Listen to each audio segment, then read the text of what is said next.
Good afternoon, folks.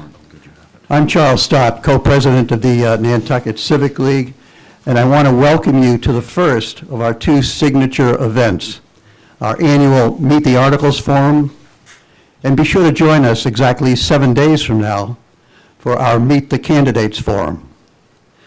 Today's forum is devoted to warrant articles likely to be of interest and to generate vigorous debate at the April 1 annual town meeting. We'll begin with a discussion of the town budget and capital expenditures from the perspective of a most impressive lineup of presenters. Town Manager Libby Gibson, Finance Committee Chair David Worth, Director of Municipal Finance Brian Turbot, and unfortunately, Capital Program Committee Chair Stephen Welch was unable to join us.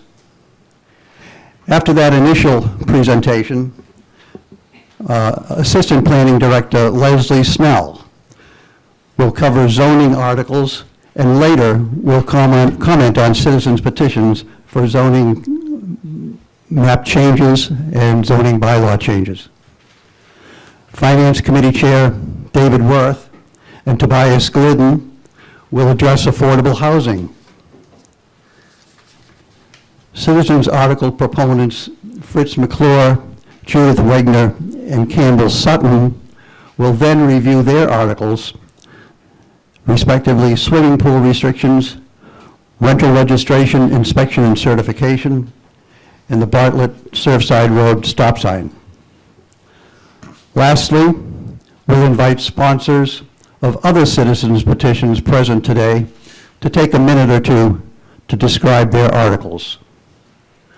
Throughout the day, we invite our audience members to write questions on index cards and submit them to our moderator, Civic League co-president Peter Morrison, who will pose the questions to presenters.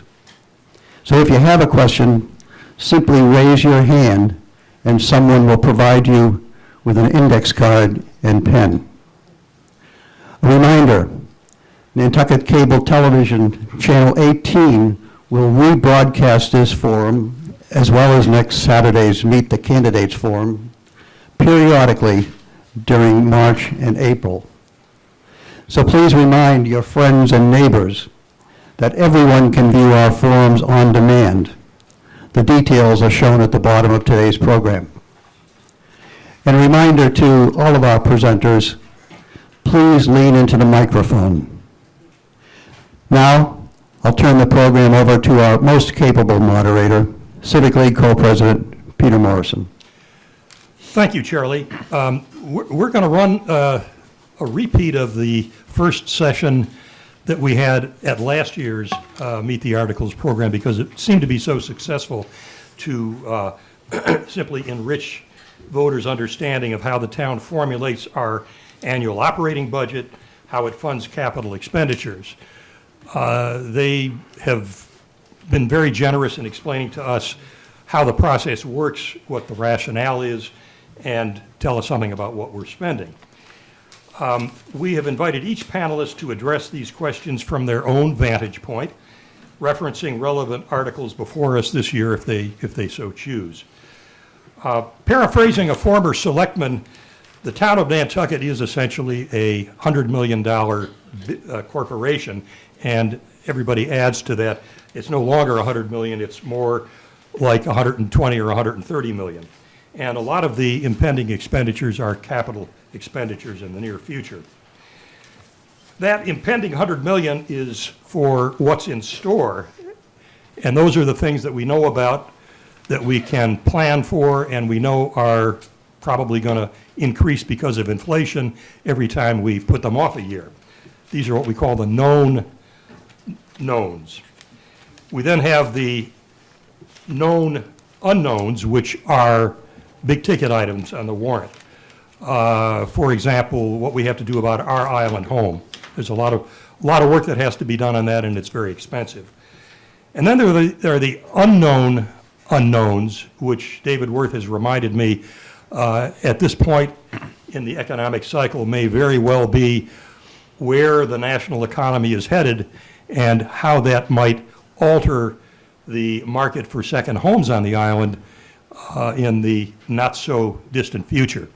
So all of these things we have to grapple with, and our panelists are people who are dedicated to ushering in this admittedly uncertain future in an orderly and coherent way, which is about the best you can hope for. I've invited each of them to enlighten us here about how they do this and how the fiscal year unfolds, because that's the time frame when they do the planning piece by piece with an annual budget, and also how they are thinking ahead toward the distant future as it draws closer each year. So I'm going to turn this over to our town manager, Libby Gibson, and it's yours to run it as you see fit, Libby. Thank you. Okay, thank you very much. I always appreciate coming to meet the articles. I hope I'm going to be saying the right stuff here, but I was going to quickly go over the town budget articles and kind of the process as well as capital. The town budget really is comprised of about 7 articles, 4, 8, 9, 19, 22, 23, 24, and 26. Actually, the county is 26. And it's the operating budget for the general fund, the operating budget for the enterprise funds, as well as the sort of ancillary articles, including revolving funds, health and human services allocation, waterways improvement fund, the ambulance reserve fund, and the ferry embarkation fee. And all of those things comprise the town operating budget. We start in August to start preparing for the upcoming fiscal year budget with a review of projections. We have developed a program that we call the Muni Watch, which looks at local, regional, and national economic conditions and trends. We look at end-of-year numbers from the just concluded fiscal year, new issues or items that are out there that haven't entirely come to fruition yet. So, for example, in the next fiscal year, fiscal 21, we'll be likely looking at income that has come in from the short-term rental tax and, depending on how things go, the marijuana tax. Budget instructions are issued to the departments in September. We have a team that reviews them with every department line by line. It's a little painful, some of them might say. We present to the board in December. We review with the FinCom in January and February, and the FinCom adopts its motions to all of the articles in early March. For the capital articles, the process for them starts in June and July with a review of our 10-year capital improvement plan. We review upcoming placeholder and other projects with the Capital Program Committee. We issue capital request forms to the departments to either update the projects that are coming up or provide us with new ones, which hopefully there wouldn't be anything majorly new that we didn't already know about. We then undergo department reviews of current, pending, proposed, and future projects with the CAPCOM and town administration. That starts around August. The CAPCOM completes its review process in November, December, presents to the FinCom and the Select Board with a final report mid-December-ish, and then again, the FinCom adopts its motions in early March. The capital articles on the warrant for 2019 annual town meeting, general fund, total $13.6 million. Those are funded through the fiscal 20 budget, free cash, borrowing, capital outlay, and the ambulance reserve fund. And the items include facilities and infrastructure, equipment and vehicle replacements, and coastal resiliency planning. Article 20, and sorry, that was Article 10. Article 20 is the enterprise fund capital. Those items are funded through borrowing, retained earnings, prior year capital articles, budget transfers, fiscal 20 budgets, capital outlay, and grants. And those things also cover facilities, infrastructure, systems plans, equipment and vehicle replacements. There are I hope I'm not going on too much, but am I? No, I was just thinking about, you might want to think about having a family meeting some evening, do the same thing with your family members, your children, just say, we're going to formulate a plan for next year. Shouldn't take more than 2 or 3 hours, or what? Yes, so are you saying that I'm going on too? No, no, please continue. Very quickly, there are some standalone articles on the warrant. There's Article 11, which is the Old South Road Fairgrounds intersection improvements, also some improvements on Newtown Road. 13, the town pier. 14, landfill, capping and closure of line landfill cells, not closure of the landfill itself. Article 15 is an auxiliary building for the public safety facility for this building. with fire attached. Article 16 is Orange Street bike lanes. 17 is Surfside area road improvements. And 37 is the appropriation for affordable housing. That was a citizen's petition. However, the board put a debt exclusion on the ballot in anticipation of the item coming up at town meeting, and I think that's coming up a little bit later in the program. I want to just quickly mention, I'm trying to really mention this everywhere I'm talking about the articles on the warrant that are subject to debt exclusions. We get those articles get voted at town meeting, and they require a subsequent vote at an election.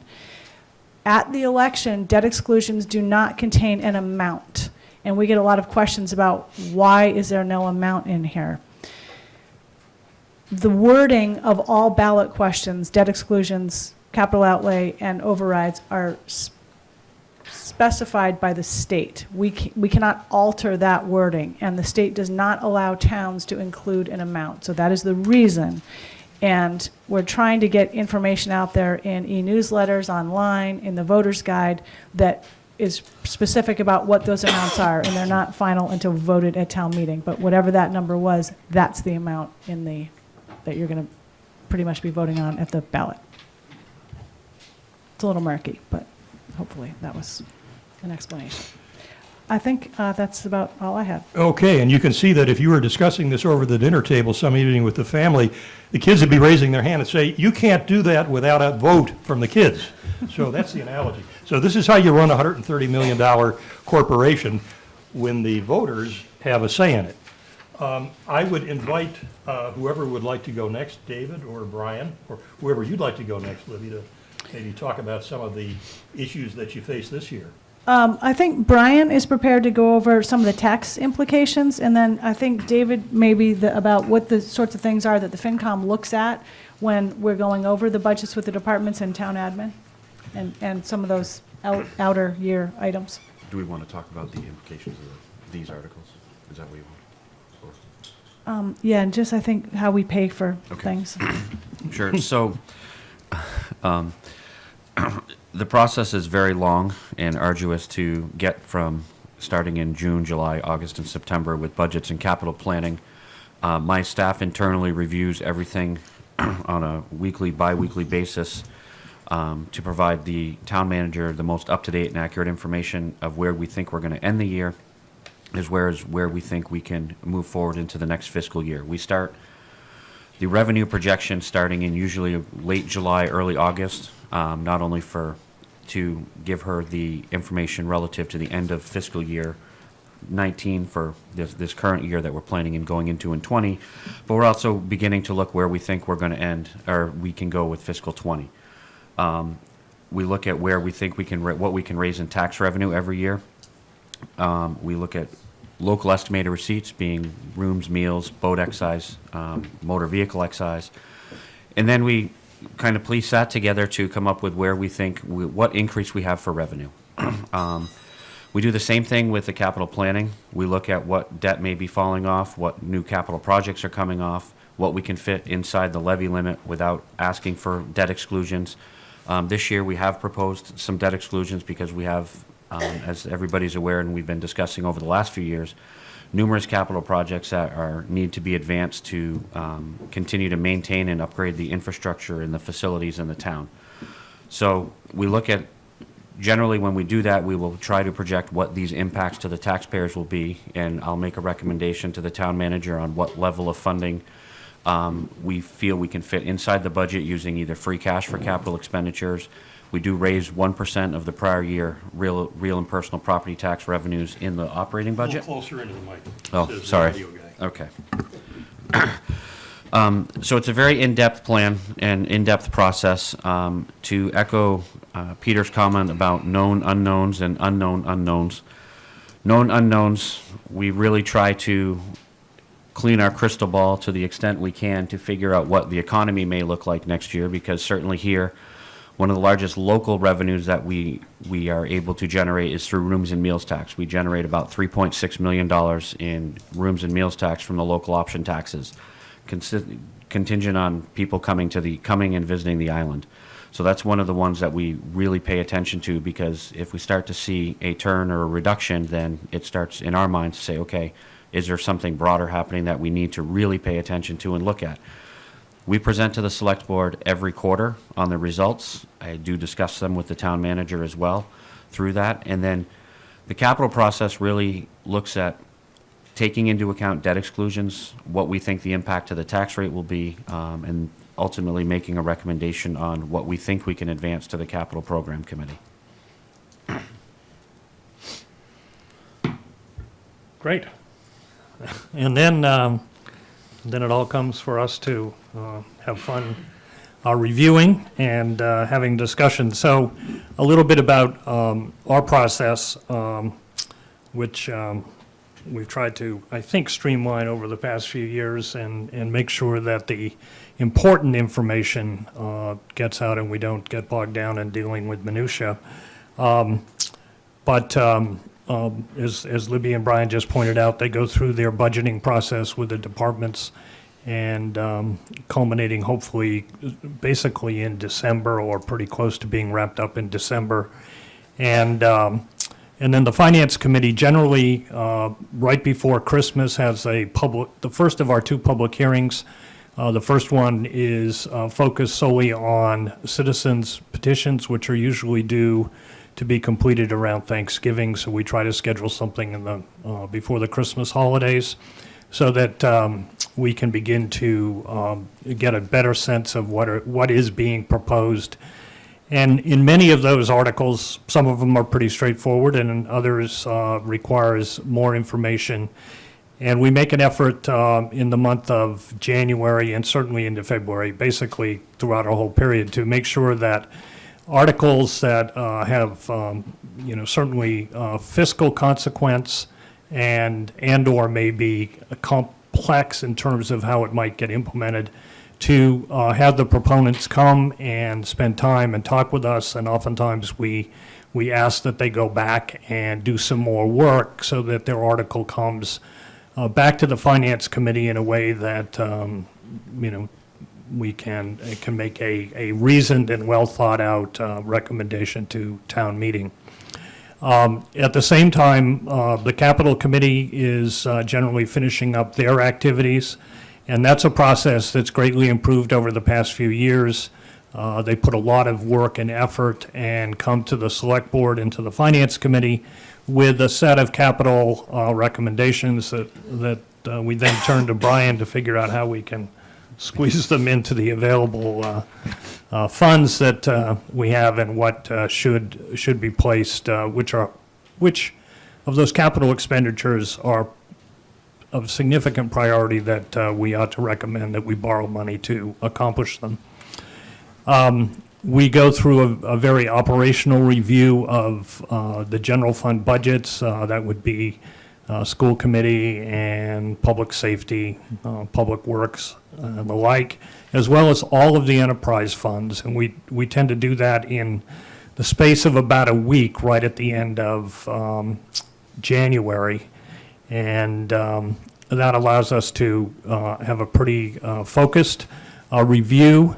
And we ask that the finance director and the town manager come to us and as well as the department heads with budgets that focus on where additional positions might be requested, or where there are budget expenses that represent very significant increases in expenditure, or where the dollar number is just very large. And those are the things that the Finance Committee focuses on as we go through and review the budgets. And because that's a well-known process to the town, they put a lot of effort in the beginning so that when it comes, they've done their operational work so that it's been well thought out and well thought through.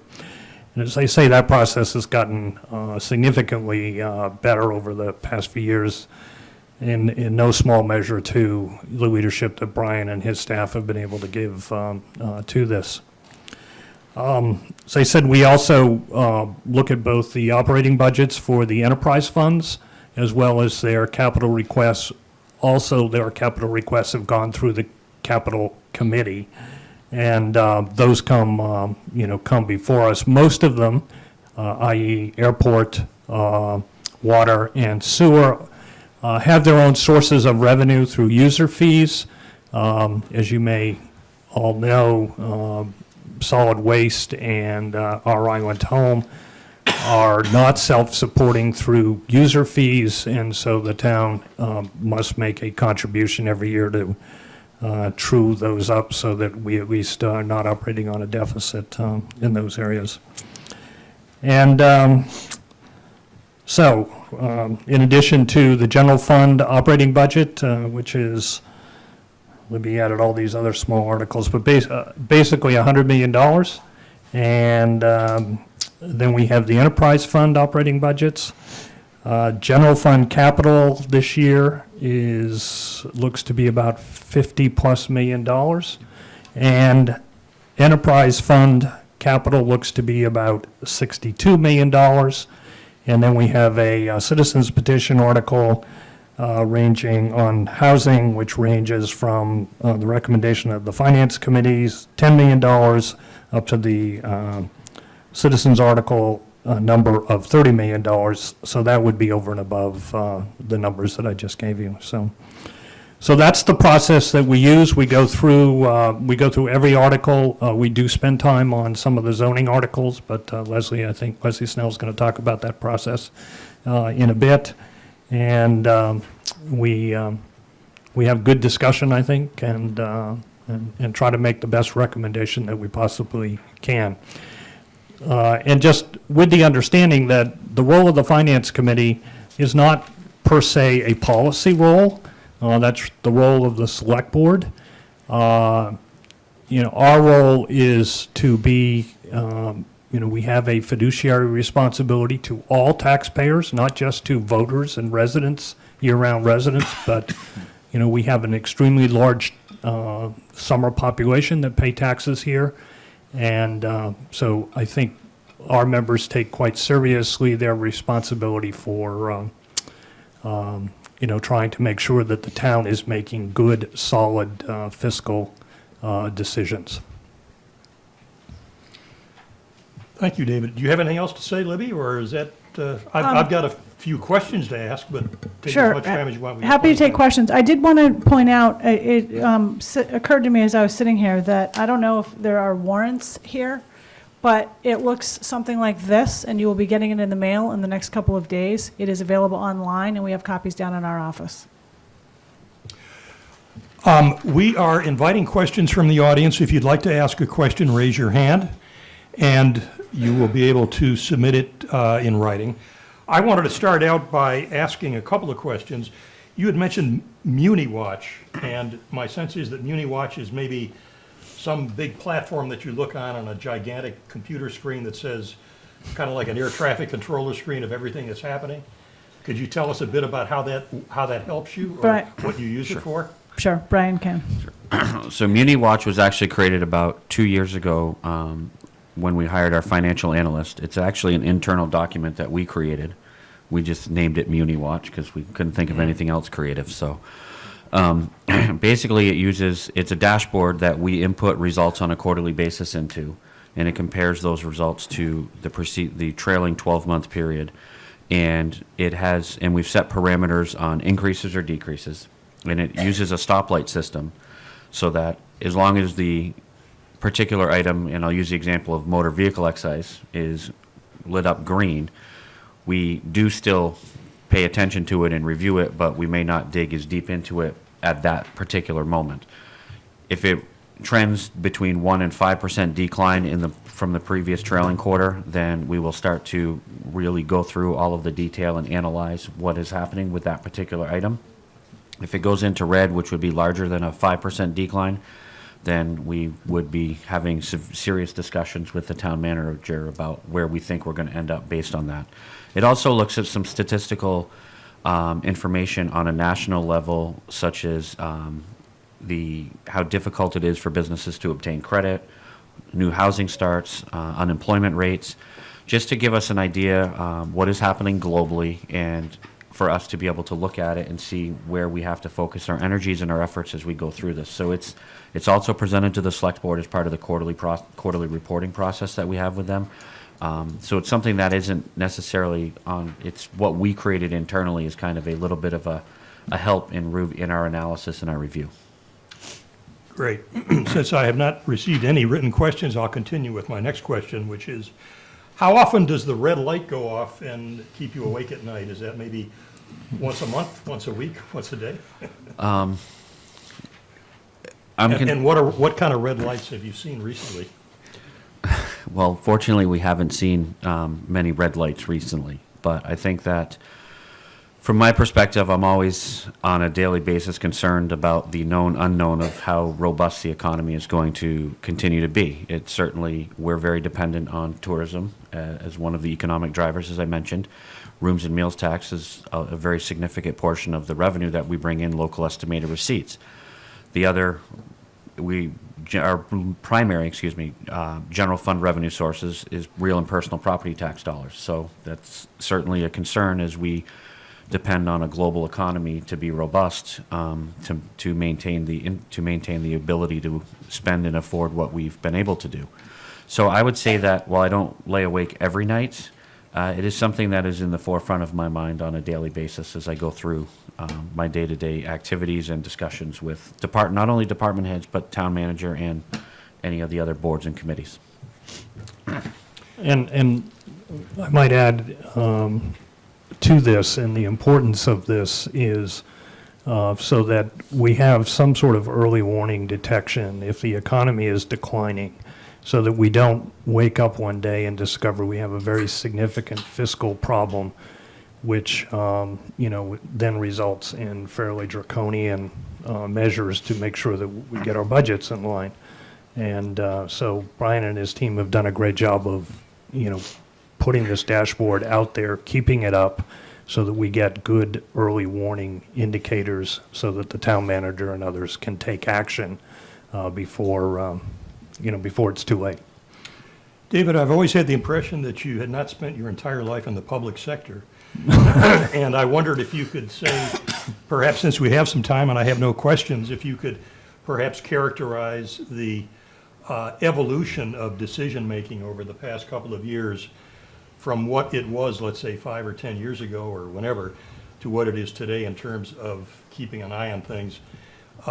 Is that analogous to what happens in the public sector in a $150 million or $125 million corporation or billion-dollar corporation? Yeah, sure. So, first of all, so I'm in my third term on the finance committee, so I guess that's about year 7 or 8. And what I will start off and say and give great kudos to Brian and to Libby and really all the department heads that the town has got now is we've got a good, very good cadre of people that are running the town for us. And that has really made a big difference, certainly in the confidence that the finance committee has in the town's finances, as well as I hope the voters do in the kinds of decisions that are being made.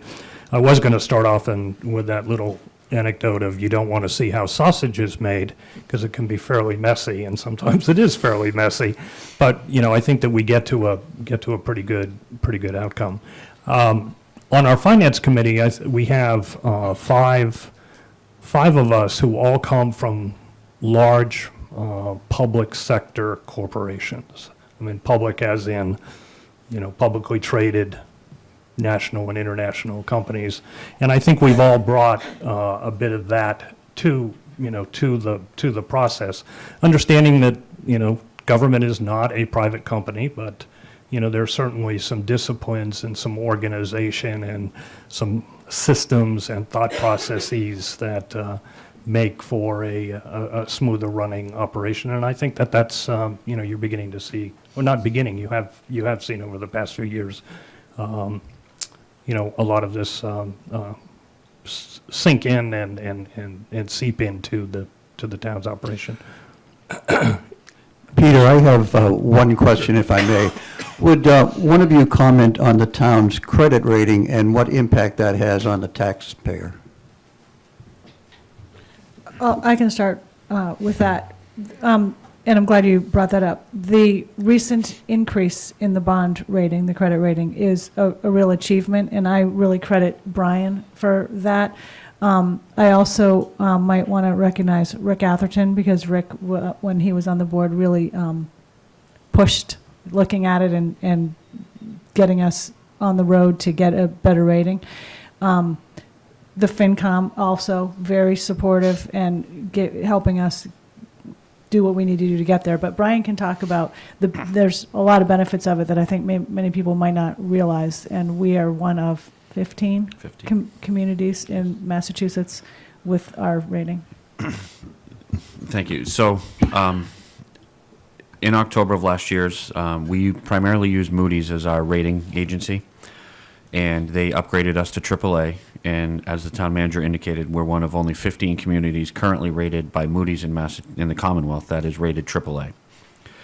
I think that we did see in the first bond offering that we sold that when we compared it with a community of similar size and a similar sized offering, that we had an interest rate that was about 30 basis points lower. So essentially what that meant is that when we aggregated and netted our interest costs, we were paying an interest cost of about 2.13% in a community that we had gone to the market at the same time, again, a similar size and a similar size offering, paid just under 2.5% when you took in any premiums offered. So I think that Nantucket, we've always been fortunate when we went into the bond market that we had always traded relatively close to the AAA interest rate.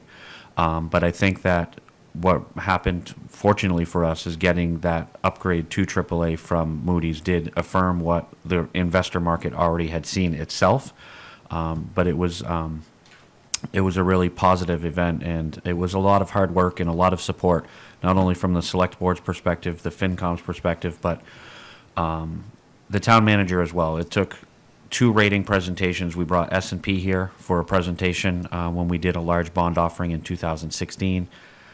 And then in 2017, we brought Moody's out here to really give them, to get them to understand what the island was about and where and really how we had progressed and what we had done. It was a long process, and I do appreciate all the support along the way from, again, as I mentioned, the select board, all the boards and commissions, the FinCom, and especially the town manager, because it was a lot of work, and the support was very appreciative along the way.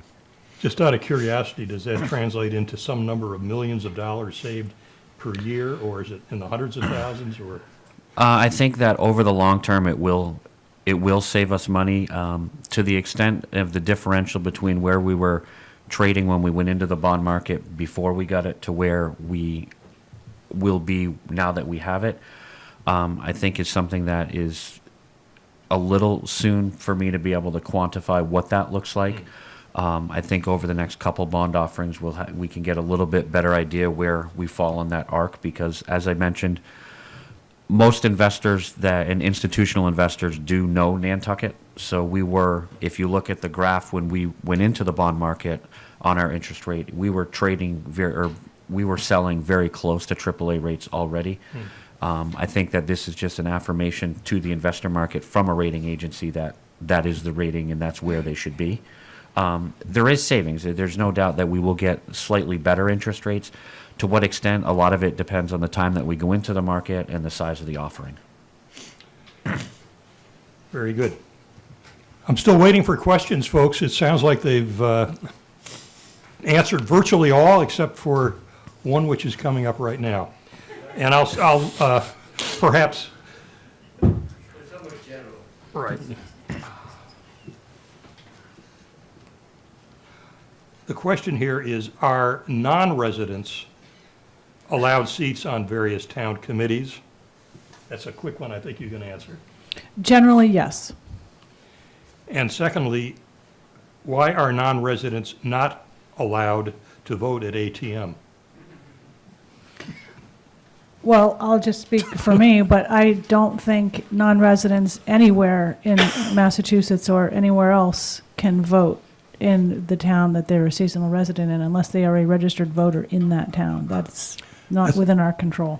Yeah, my understanding is that's why we have a town clerk, to make sure that you don't get to vote in any more than one town in Massachusetts. Otherwise, you'll be banished from the island. Do we have any other questions? Because I have one that maybe we can dwell on for the next 2 or 3 minutes that we have left. And that question is about the elusive fix for affordable housing that we keep trying to deal with. And I wonder if you have any sort of comments on what's on the table now, the good, the not so good. Maybe, do we see a way forward, or are there ways forward that you would characterize? Like, we're thinking about 2 ways to deal with this in the long run, either this way or that way. I don't know what, to me, it just sounds like a terribly difficult problem to deal with as a long-range problem. Based on what's on the warrant right now. I'm not saying come up with a solution, but what we have now, what's floating around out there right now to make choices about for voters is, are you for this or are you against it? And it should fit into some framework about, I think it might be moving us in the right direction. So I'll wade into this. All right. And since my seatmates are clearly not interested. And I want to put off, because Tobias and I are going to chat a little bit about some of these articles. But I think, I think the challenge that we have a couple of challenges. We have an affordable housing problem on Nantucket, but gosh, when I was an 8-year-old or a 10-year-old here on the island, we had an affordable housing problem. Yes, it's probably changed a little bit probably changed a lot over the years, but we still have an affordable housing problem. The second piece of this is that, we now have been confronted with 40Bs, and which is a slightly different maybe even more than slightly different. It's not necessarily a solution to our affordable housing challenge. It's as many communities in Massachusetts have seen, it's an opportunity for more intense development and using a regulation at the state, perhaps not in the way it was intended. I can't cite the particular communities. I was told recently that on the Vineyard, one of the things that they do, and this is a non-fiscal response, but the Vineyard and perhaps other communities in the Commonwealth put out criteria for 40Bs. If you're going to do a 40B on Nantucket or in our community, this is what we would like to see, and thereby channeling it in a way that gets it closer to what is acceptable to the community, and in exchange speeding up the process of approving it so that we don't go through extensive amounts of ZBA hearings.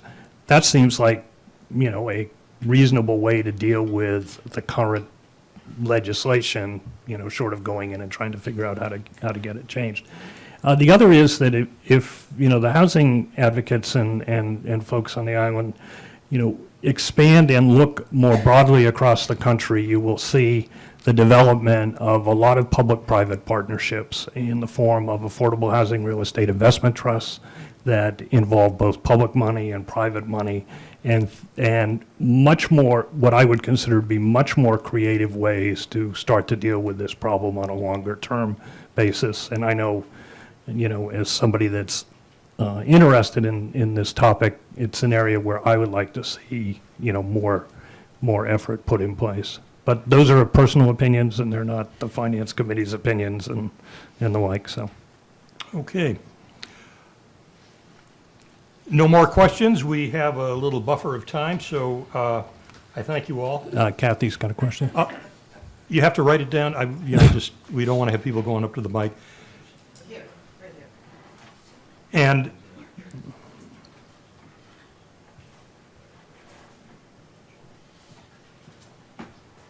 while we are taking these questions,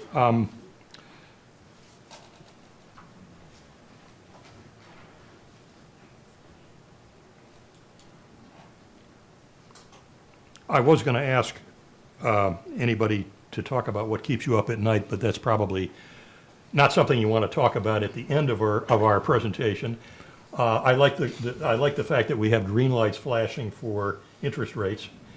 And basically, folks, that's your local government.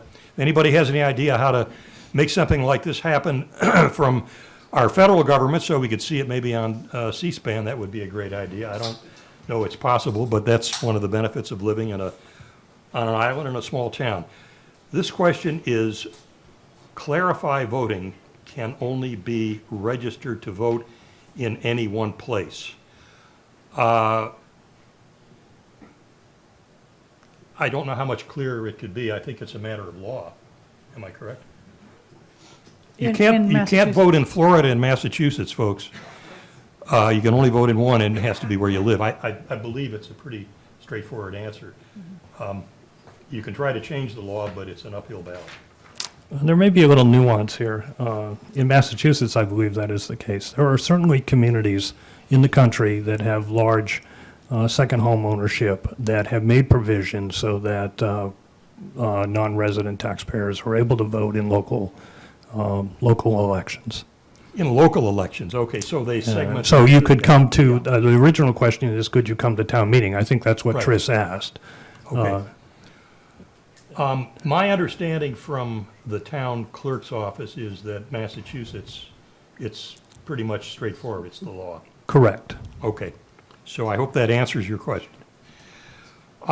If there are no more questions from the audience, sorry, there is one. What is the process for determining capital project priorities? We have some criteria that town admin uses to put projects forward, and they include things like, is it legally mandated? Is it critical to the operations of the town? Is it something that will improve a service or program or facility? Is it necessary, or something really bad is going to happen? There's other words to say that, but that's sort of how we talk about it. And the Capital Program Committee has similar criteria. We have a very detailed rating system, ranking system for every capital project. And it is multiple questions that every person on the Capital Program Committee goes through, and town admin team does as well, where we individually rank every project in accordance with very specific criteria. And it comes out to this is probably not the right word, but a kind of a algorithm sort of a thing. Brian, you correct me that with the word, but it's like a mathematical process. In conjunction with the Capital Program Committee, we did create we used a mathematical algorithm that we use to identify and try to remove, to the extent possible, individual bias from the recommendations so that it's based more on a mathematical formula to rank them. It's about 9 questions with 3 questions underneath each of the 9 main bodied questions. So it's a very, very in-depth. And as the town manager indicated, internally, town administration team does one. And then, excuse me, whatever the town manager for capital projects feels appropriate based on that outcome to recommend a capital program committee, then all 7 members of the capital program individually rank them, and those are aggregated into their final ultimate ranking, and then there's very deep discussion if there's wide gaps between our 2 rankings. So it's a very in-depth process to rank them. Some of the questions do place priorities over capital projects. I use it a legal mandate, as the town manager indicated, is our operations potentially severely degraded if we don't undergo this capital project. So there's different sub-rankings and different things that can rise a capital project to the highest level dependent on certain criteria. So it is a very in-depth process to get to the final ranking, the final prioritization. There's a I'm just trying to remember all the rankings, but there's sort of like is it a historic thing that the town does that we need to proceed on with? It's quite detailed. So going back to that conversation around the family table, when the 22-year-old kid comes home and you have this algorithm working, and the voices says, I'd like to get that bathroom where I used to live next to the bedroom upgraded, you say, well, we'll run the algorithm and see if it comes through. Here's another question. How did the island economy do during the 2008 onward recession? And what factors do you consider in estimating tourism going forward? Prior to 2014 is somewhat difficult for me to answer since that So you're period I off the was. hook. Thank you.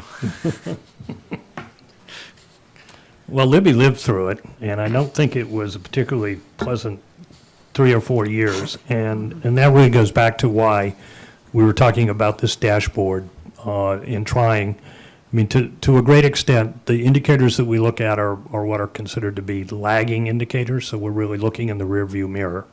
But to the extent that we look at them over time and we have some preset limits and declines, we begin to get a leading indicator view of what's happening to the economy. And this was done so that we could really avoid what was a pretty painful period of time for those of you that were here in 08, 09, and 10. The town government contracted. Many people left the island. As you know, there were a number of businesses that were probably pretty imperiled and were on the edge of going out of business. Fortunately, many of them are still with us. So I think the idea here, and Peter, to your question about what goes on in the private sector, this kind of leading indicator analysis is really pretty important so that you can get ahead of these kinds of problems and make the adjustments and or not get so far out ahead of yourself that you then are stuck with a very difficult financial situation, fiscal situation that takes you a couple of years to work out. So I don't know if that answers the question of the questioner, but it was not a good time here. Here's one that has a quick answer. How many capital projects are on the list currently? Just roughly. The 10-year list? The capital Sure, improvement plan list? Go for 10 year. Dozens? Close to. Dozens. Yeah. Dozens, okay. And they're all kind of circling around, getting ready to come in and say, I need to be done in 3 years, 5 years, or tomorrow. type thing. There are those, and we do have some placeholders out there that we are actively working on. For example, our island home. We're in the process of developing a sewer master plan. We are probably, after town meeting, going to resume discussions about municipal office locations, consolidations, things of that nature. There probably will be some school facility issues coming forward at some point. There probably will be some capital projects that come out of our park and recreation master plan, which is almost completed. There will likely be water quality projects, coastal resiliency projects. So I'm sort of talking about things that aren't specifically in the CIP yet, but they're out there and we've talked about them with Capcom. And then there's that slowly rising level of seawater. Yeah, there's that. This question I'm not clear on. It says, will Article 12 remove the stop sign at Milestone Rotary? Does anybody know about the stop sign? Article 12 is simply a gauge of the community to support improvements to the Milestone Rotary and some other improvements down Milestone Road, because that ultimately will be a state project.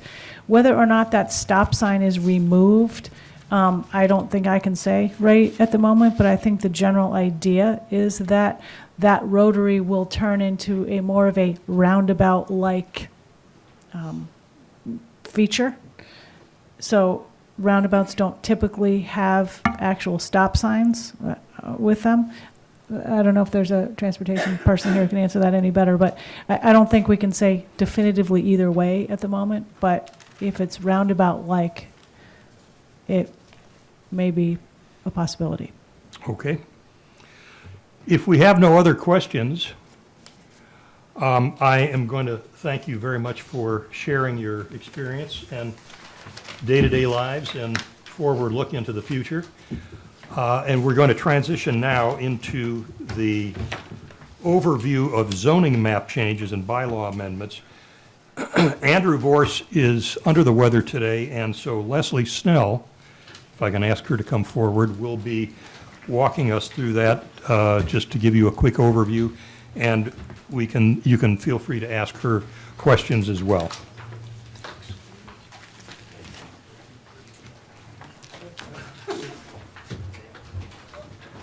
Thanks, Leslie. Just grab that in front there. Thanks so much.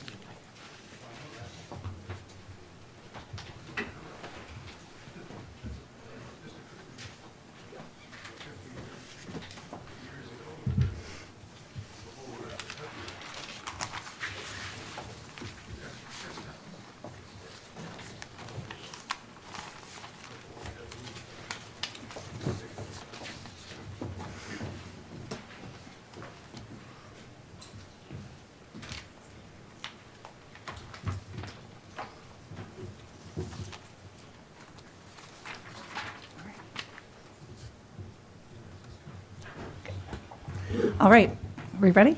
Sure. All right, well, thank you all for having me today to go over the zoning articles. I always see faces glaze over when we talk about zoning, so I'm not going to go into excruciating detail of these. Actually, I thought today I'd talk a little bit more about the process that the planning board goes through, and then if you have questions about specific articles, I'm happy to answer those for you. So, first of all, I do want to thank the planning board members for coming today. 4 of them are here. I see Judith. I know Fritz is speaking later. Barry Rector's here and Nat Lowell. So thanks for coming to support today. There's 26 total zoning articles in this year's warrant. Articles 38 through 49 are sponsored by the planning board, and Articles 50 through 63 are citizen petitions.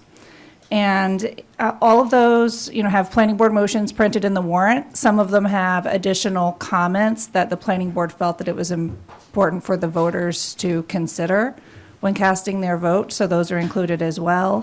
In the back of the warrant, the planning board report is there that gives further explanation into why the planning board made certain recommendations. The planning board's been including that report since about 2011.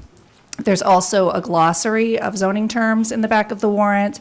And this year, we added some information about the zoning districts and how those have changed over time in terms of how much of the island is included in each zoning district.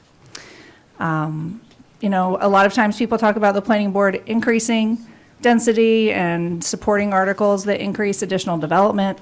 But the reality is, since 2005, the high-density commercial and residential zoning districts have been reduced from 8.6% of the total land area of the island to 3.6%. So that's a huge reduction. Lots of dwelling units have been removed from the sewer district and from other places in the outlying areas. The low-density districts, meanwhile, have increased from about 82% of the total land area to 87%. So that also is a big increase over that same time period. The 2009 master plan was unanimously adopted by both the planning board, which is required by the state, and the board opted to put it on the warrant for town meeting back in 2009, and it was unanimously adopted. So all of the articles that are sponsored by the planning board are meant to implement various aspects of the master plan. So I'll just run through those real quick. Well, before I do that, I want to say that leading up to town meeting, the board and the staff put a lot of thought into the articles that are presented to town meeting. We hear a lot of input, throughout the year at the planning board meetings. The board and the staff do a lot of research about, what needs to move forward strategically and when, according to the master plan. And we do a lot of public outreach. The planning board sends out courtesy letters. This is not required at all. And it's a tremendous amount of effort by the staff to get these letters together and to send them out to everyone who's affected by zoning map changes.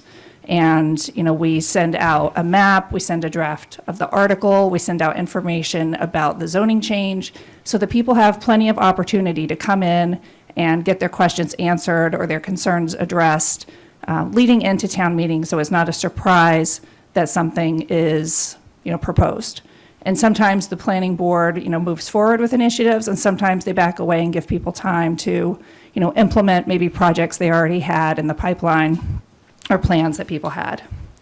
So out of the 26 articles, starting with Article 38 through 46, those are all planning board sponsored map changes, and all of those have positive recommendations.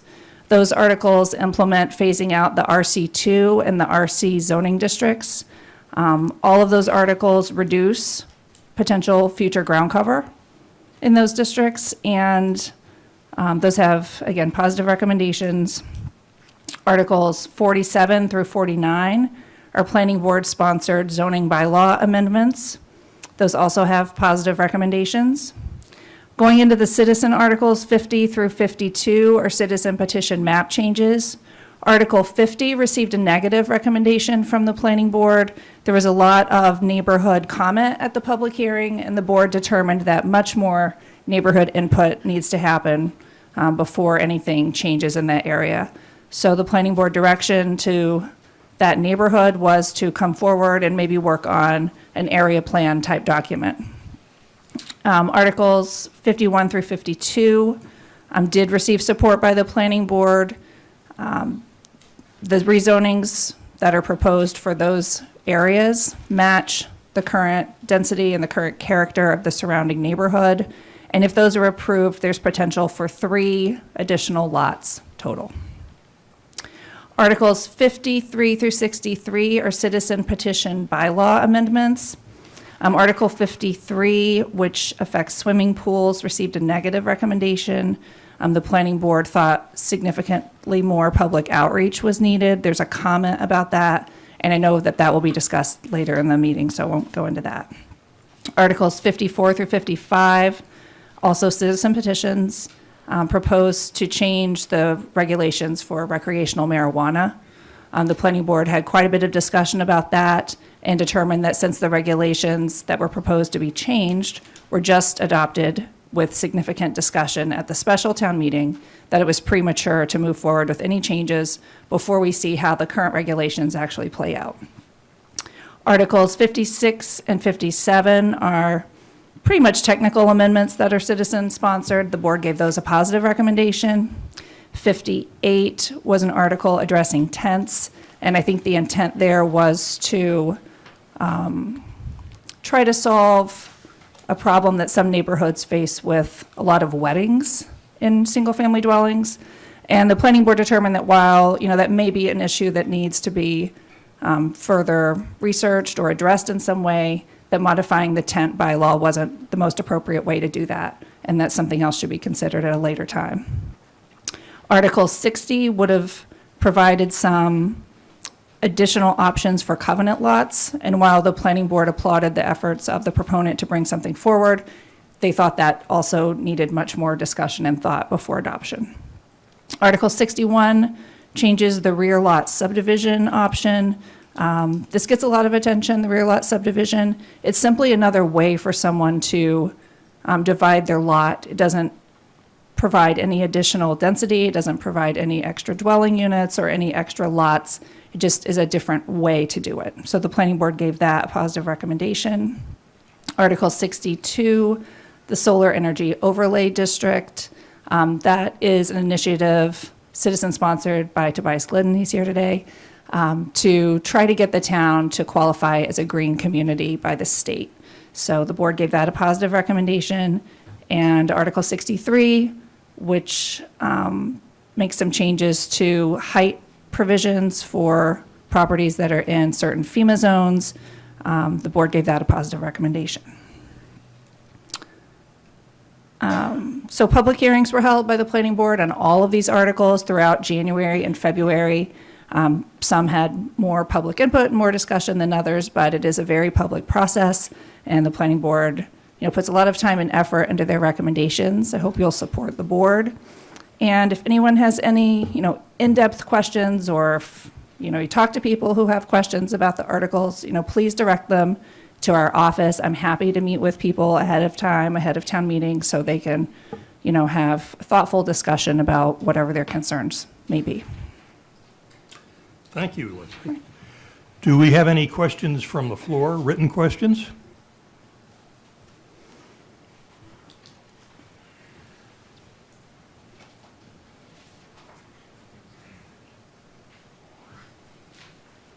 Every year, we have lots of articles that have to do with zoning, and each one of them is a little incremental change, a little tweaking of something, and a lot of times, at least speaking for myself, I have no clue as to what the long-range implications might be or the impacts.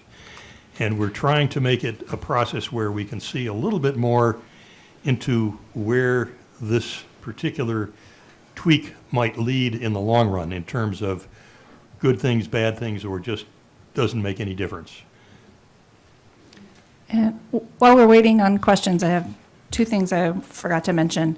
The warrant doesn't specify this, but, and I think most people do know, that all zoning changes do require a 2/3 majority vote, so that's a pretty high threshold for approval or disapproval.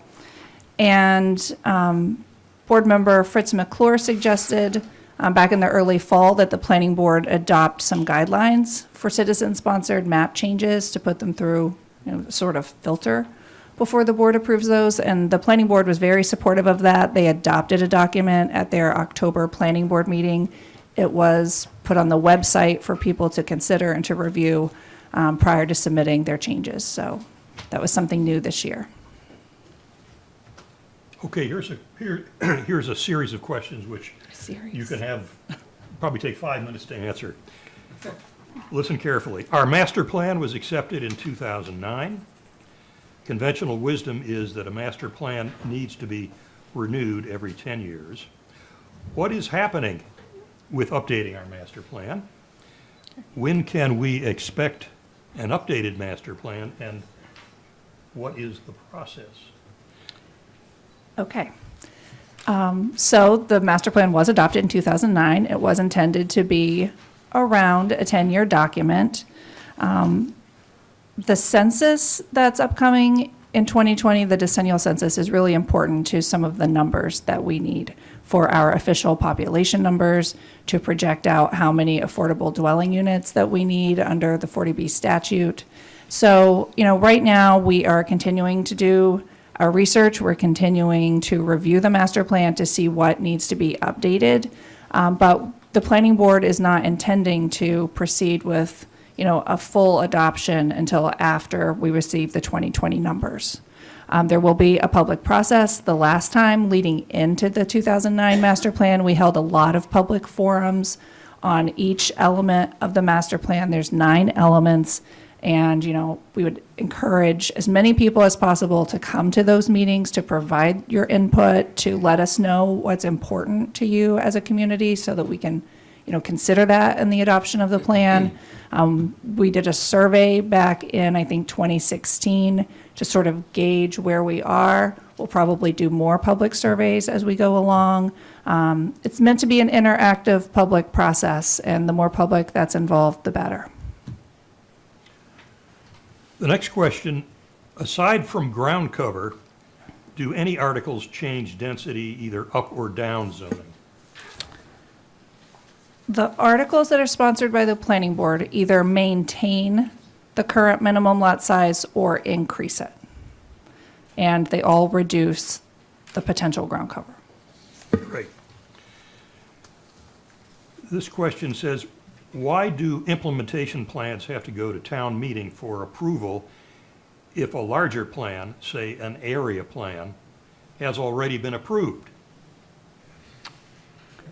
Well, I'm not sure I totally understand that question, but the master plan does not require town meeting approval. Under state law, it only requires approval of the planning board. And the planning board, to secure more public buy-in, opted to present that to town meeting, so that was optional. The area plans are really intended to be sort of a subset of the master plan, to really zoom into the individual neighborhood issues and concerns and to address those. I mean, it's really not possible to do that in a giant plan. And we have a variety of neighborhood plans that have been approved by the Planning and Economic Development Commission. That's who approves those. There's a Brant Point area plan, a Surfside area plan. a Old South Road Shop area plan, Tom Nevers, Sconset, and Nantucket. Hope I didn't leave anybody out. But if any neighborhoods are, interested in moving forward with the plan, the Nantucket Planning and Economic Development Commission is the group that puts together the work group and ultimately approves the plan. So come talk to us if you think that's something your neighborhood needs. I don't have any more questions, and we're 5 minutes ahead of schedule, so I wanted to just thank Leslie, and maybe you could, you very graciously offered to say that the planning department is there to talk to you if you have questions. Would there be perhaps a particular time of day you'd like to receive those phone calls, or, and I'm not going to ask you to give out the number, but maybe you want to just, I think it is nice to know that we can go to the planning department and say, I've got a question, can you help me understand this? Yeah, our doors are, well, they're not always open, but during business hours, they're open from 7:30 a.m. until 4:30 p.m., sometimes a little later. You can send us an email, call, hopefully if someone's not there to take time to answer your question right then, we can set up an appointment and someone will get back to you. But don't ever call her at home, because those are just junk calls half the time anyhow, so you don't answer the phone, right? Right. Thanks very much. All right, thank you all. I'm going to ask David Worth to return, along with Tobias Glidden. And we are now going to transition into the topic of securing affordable housing. Remember to talk very close into the microphone, closer than you might normally. We've got three items here under securing affordable housing, and the thought here was that we would ask David to perhaps begin by giving us an overview that maybe takes him one level deeper into this vexing problem of affordable housing. We got the Nantucket Inn acquisition, which you can tell us what the status is. We have the $5 million land acquisition, which is number 28, and then the $20 million Neighborhood First Plan, which is number 37, and that is the one that Tobias is the proponent for. So if you could start off, David, and then I would ask Tobias to give us his rationale and intent behind number 37. Great. Thanks, Peter. So in order, Article 18, the Nantucket Inn acquisition, the Finance Committee, upon the recommendation of the town, voted to take no action on this, as the opportunity to move forward on this deal really was taken out of our hands, as the owner or owners of the Nantucket Inn failed to respond with information back to the town in a timely enough fashion for the town to complete diligence on this project. Intriguing idea. It was unfortunate in many ways that it came so close to town meeting, because it's a fairly complicated project that was just going to take a fair amount of time to work through. The opportunity may come back around, but I probably wouldn't hold my breath waiting for that, and certainly the town's moving on to continue to search elusively for solving the affordable housing problem. And certainly, if you have any questions specific to that, write them down and Peter can ask them. Article 28 is a request from the Affordable Housing Trust Fund for $5 million for land acquisition. And I can tell you, in the past, the Finance Committee has actually urged a much lower appropriation for the Affordable Housing Trust Fund, in large measure because we wanted to see them put together a strategic plan on how they were going to spend the taxpayer money, rather than just ask year after year for money. And I think that they are pretty close to having that done. They've used some outside professional help, which is good to see. And I think off of that basis, the Finance Committee members were comfortable saying, let's move forward and see if we can advance the mission of the Affordable Housing Trust Fund. And so that's for land acquisition and to obviously keep marching forward. Article 37, which Tobias will talk a little bit more about in a minute, just start to give you a little rationale for the discussion that we had at Finance Committee meetings. And I don't know, Tobias, what, we spent, 3-4 hours. This was one of the articles when I spoke earlier about the fact that we started in December and we had Tobias back a number of times, and we had, I think, some good dialogue and hopefully in the process have improved his article. And I know we've gotten a little bit more clarity in those intervening months and meetings about how this all would work financially. The Finance Committee's recommendation was to appropriate $10 million. And the rationale for that, I'll repeat something I said earlier. We try to avoid on the Finance Committee being a public policy board. We recognize that's not our responsibility. That said, sometimes it looks as though the recommendations we make have a public policy overlay to them. This is one of those articles that we really try to look at financially, and our recommendation, which we were a split vote on this, and really comes down to the fact that we did not see that this article at this point in time in this concept had enough organization and thought fleshed out that we were comfortable recommending to town meeting that the full amount be appropriated. That said, we thought that this was a program that deserved to be tried out, and we clearly hope that if it goes forward through a vote at town meeting, that criteria will be established on how this is going to work. There are just a lot of moving parts that are, in our view, when we made our vote, had not been resolved. And I think Tobias will probably talk a little bit about that, but that's where we came out as a finance committee. Happy to recommend that we make try this and see how it works out. Reluctant to recommend the full amount be appropriated.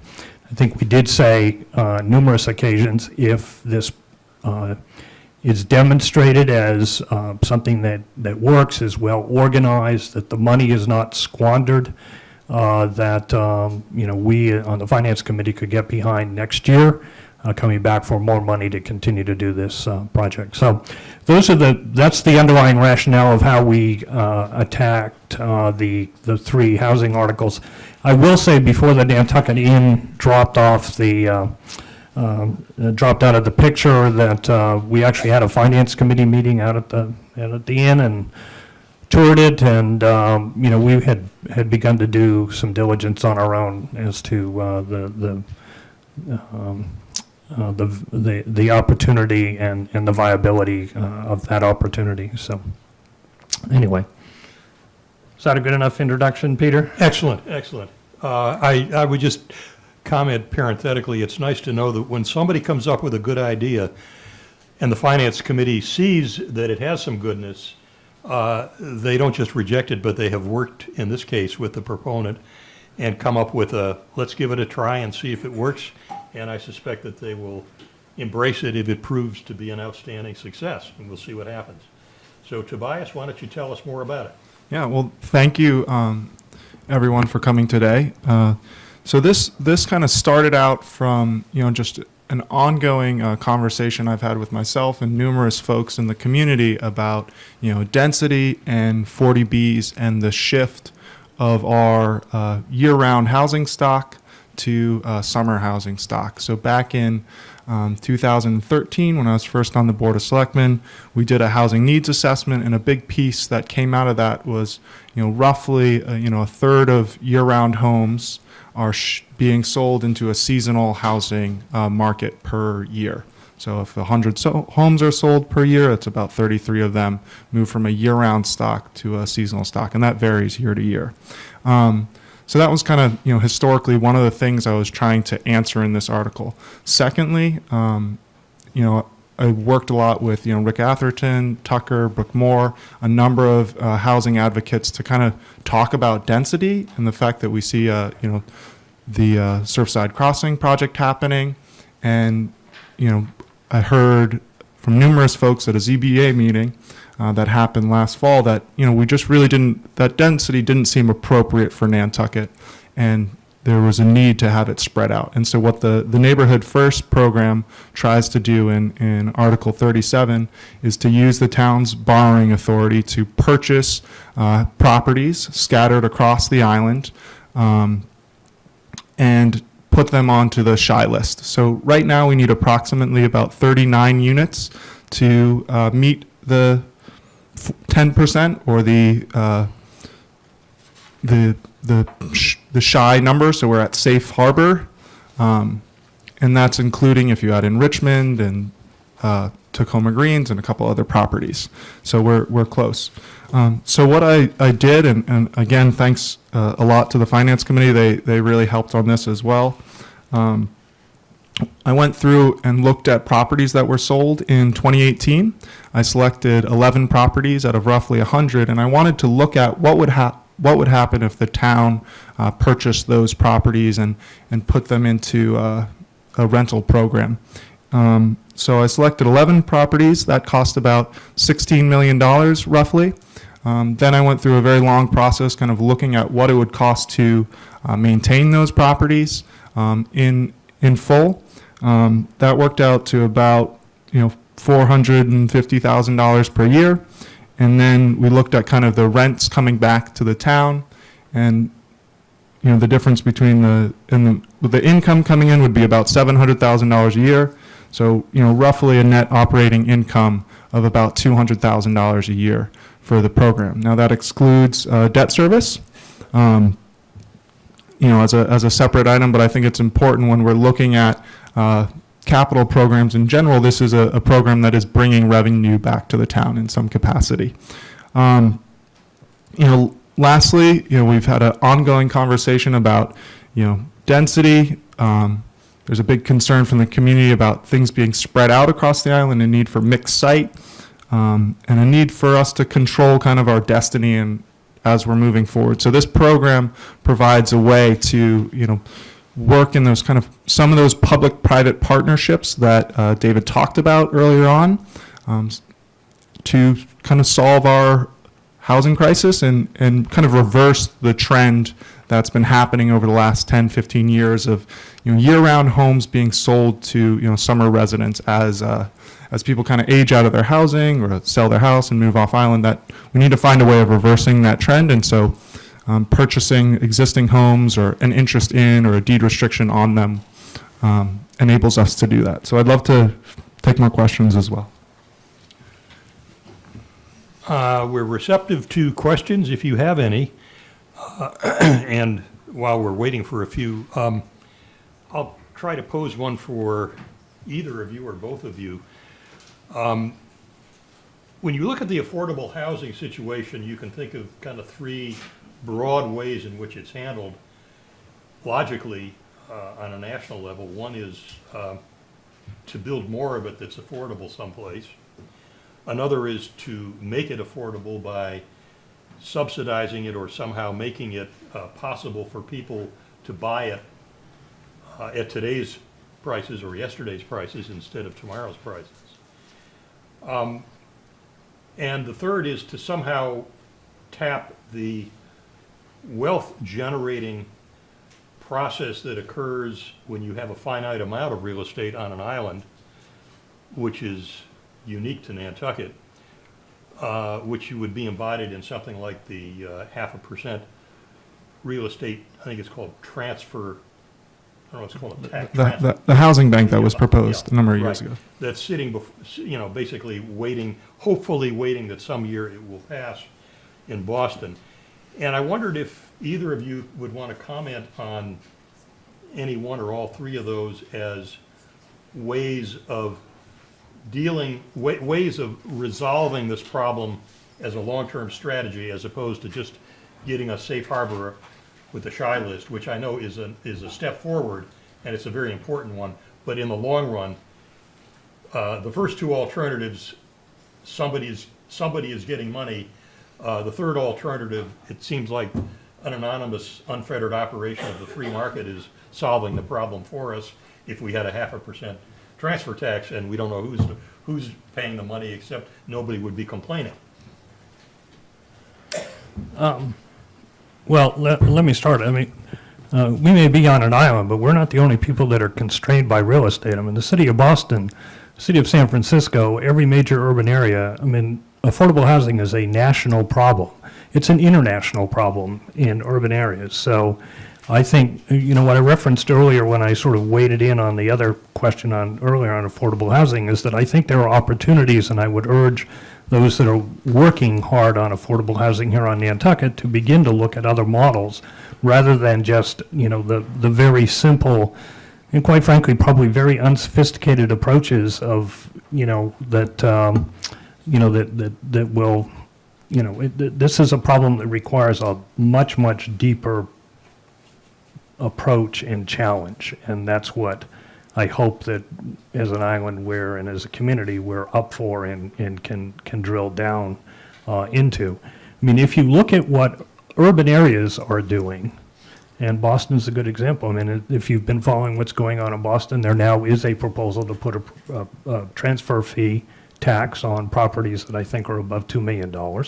And the second is that many, many urban areas, Boston included, require developers to make contributions to affordable housing. And that's not something that we do here. We had an article, I think, a couple of years ago from Linda Holland that began to talk about that. If you have a certain size of development, then you have an obligation to make an investment in affordable housing, either by putting money in or land or whatever.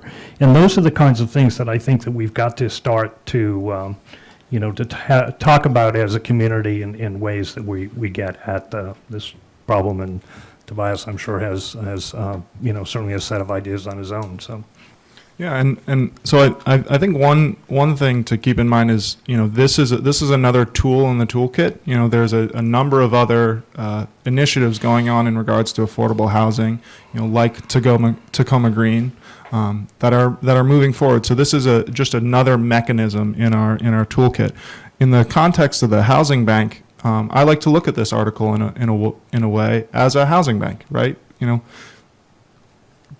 This year, the state made a recommendation and voted into law the short-term rental tax.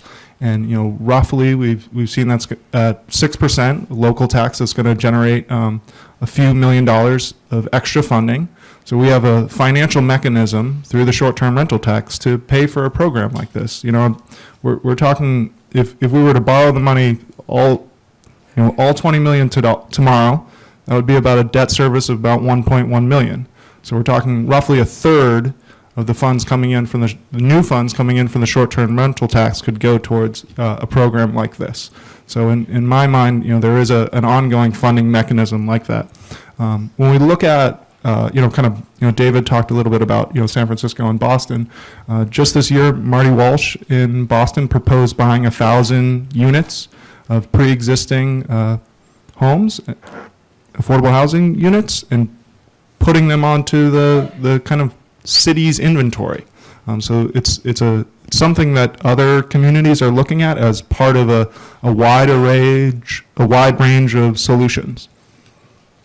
Great. Somebody has asked, please describe what is meant by, quote, affordable on Nantucket. And I'll just give the 10-second answer nationally, which is that the Department of Housing and Urban Development establishes a rough ground rule that you can easily understand. It's about if you're spending more than 30% of what you earn, I don't know if it's before or after taxes, you're going beyond moving into the unaffordable range. Here on Nantucket, I think it has an entirely different meaning, and I wonder if either of you would care to answer what the concept of affordable means and how it's defined operationally. So for the shy list, it is under 80% affordable, and I think there's some conversation about less than that is like actually affordable. Area median income. The area, yeah, thank you. 60% was proposed at Tacoma Green, so for a number of the units. For this neighborhood first program, which is a rental program, so in rental programs, if 25% of the units are under 80%, all 100% of the units count towards the shy list. And so in the article, it is laid out through the FinCom's motion that all these properties and units purchased through the Neighborhood First program in Article 37 are between 30% and 200% AMI. And the reason for that is A, so that the bonds can be tax exempt bonds, so it's a smarter way of financing the project, and two, through the Neighborhood First program, it gives an opportunity to have, there's not just a need for affordable housing, but there's a need for year-round housing in general. And so by having some of those higher, 120, 130, 150% of AMI, it gives the program a little more financial viability in the long term, and also generates some revenue to feed back into the program to maintain it in perpetuity. The next question is, what is the definition of a unit? I assume it means a housing unit. Is it square feet? Is it number of rooms? Is it separate kitchen and dining room? Anybody answer that? I know it has to have a specific kitchen defines a unit, and so that could be a 1-bedroom, 2-bedroom, 3-bedroom, 4-bedroom house. It could be a condo, it could be an apartment, but it's a designated area. Okay, so functionality, in some sense, you got to have a kitchen if you want to live there. Okay. The next one, And there's numerous other standards Yeah. that the state has for the units to be eligible for the shy list. see if I can read the writing here. One of the drivers for affordable housing is the demand for workers. More jobs means more workers, means more housing demand. How is it possible to meet an ongoing housing need without balancing the demand for more workers? Shouldn't the solution have two parts, supplying affordable housing and managing demand for workers? That's a tough, complicated So question. when I first got invited, I think through the Community Foundation a couple of years ago, as many in the audience did, to a session on affordable housing, we were talking about workforce housing and essential workers. And that's where this conversation, really began and started to accelerate. And now it's morphed into basically how do we house a workforce? And in many ways, perhaps we've lost sight of what our real objective is here. Is it to make sure that our essential workers and community members have access to decent and affordable housing? Or are we in the business of making sure there's housing for everybody who wants to work on Nantucket? And I think that's a question for the community to wrestle with. I think employers, particularly large employers, anybody that's dependent upon a steady workforce have done a pretty good job of trying to find housing and provide housing for their workers. Otherwise, they would not, be able to remain in business, and that's part of the reason why, your striped bass on the menu in the restaurant's now $50. Because we're also paying to house that workforce. So it is obviously a very complicated question. We're solving an awful lot of it by people who commute to Nantucket. And probably now reverse commuting off of Nantucket. So I challenge. And to add into that, the Neighborhood First program, one of the ideas behind it is we do have essential town staff that is currently commuting to the island because they don't have the appropriate housing. I know of one individual in the fire department. I know last year there was a member of the police department. I know our building commissioner commutes currently, and so having a little bit of flexibility to house essential staff, individuals like firefighters, I think is very important. Yeah, I'll just tell you briefly, the problem here is really exemplified in a very impressive, kind of torturous way by the police department, because when they recruit a new prospective police officer here, the police department, us as taxpayers, have to spend about 6 months' worth of salary putting that new officer through training, who then comes back to the town as a fully functioning police officer. And when that individual finds that there's no way that he or she can afford to live here, then moves off island to apply for a position in another police department where that individual can present himself or herself as a fully functioning police officer starting in day one with no upfront investment. So it becomes very, very tricky when we talk about essential employees in whom we must invest to create the human capital that we need, that is promptly bidden away because they can't afford to live here.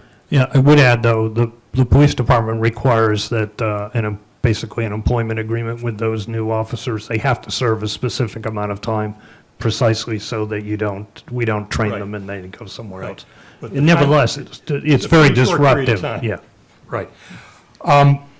Here's a question that is about the 0.5% transfer tax. What is the status of that tax on home sellers? I don't know if anybody knows. Charlie, do you know if that's, the last I heard, it was still hung up in Beacon Hill, and we just renew the request every year, hoping that someday it will pass? Yeah, that's correct. Tucker, I think. maybe you can answer it, if you want to come up to the mic. Good to be part of a conversation about housing. Yes, the transfer tax is still up at the State House. The legislators had resubmitted the bill in this session. It did not go all the way through. In the last session, it was stuck at the Speaker's desk. So there's no impact to anyone doing a real estate transaction today. Okay. If there are no other questions and no other comments, I would call attention to the fact that we are 1 minute ahead of schedule. Peter, if I may Sure, use Charlie. that 1 minute. There have been a number of options discussed for the use of the soon-to-be vacant fire station, including affordable housing. What's the status of that dialogue? I think it's in the very early stages of seeing what the town needs for the town staff conceptually, and then looking at potentially housing on that site and what it could. It's a very early stages just conceptually there. It's above my pay grade. Okay. Yeah. Thank you. Okay. We're going to transition now to the panel section on effects on density of citizen proposed zoning map changes with Leslie Snell again. And we're going to have three of the proponents, if you would come up, Fritz McClure, Judith Wegner, and Campbell Sutton. And Ken Beauregard has kindly agreed to offer an alternative perspective on the swimming pool restrictions and the rental registration, inspection, and certification one. So if you would, I think Leslie figured that she already covered. okay, all right, so we have the four of you then, okay. You want us to sit in any particular order? Just around the center. I'm okay. You got yours? No, but, I have. Oh, there you are. thanks. Okay, Ken and Campbell Sutton. She's over there. Right, Karen? All right. If you can pass that Do you down. want to sit next to it? Absolutely. Like we throw spitballs at each other. Exactly. I can kick you. Yeah, if you wanted to just say maybe a minute or so about, what unifies these is that they have potential direct or indirect effects on density, and if you had any comments to make about, how they might affect density, just very quickly.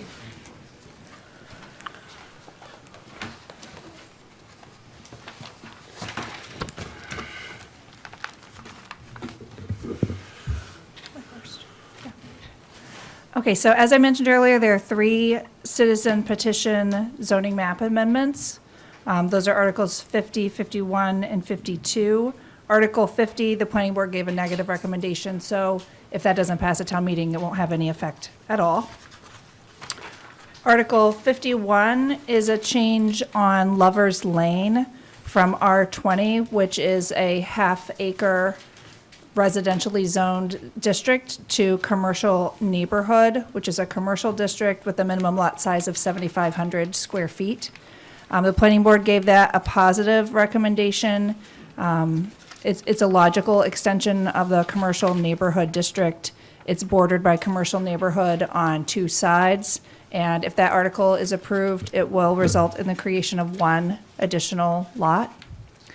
Article 52, also citizen petition. That is a proposed rezoning in the Evergreen Daffodil Lane neighborhood from LUG2, which is essentially a 2-acre residential district, to R40, which is essentially a 1-acre residential district. All the surrounding properties are in a 1-acre district.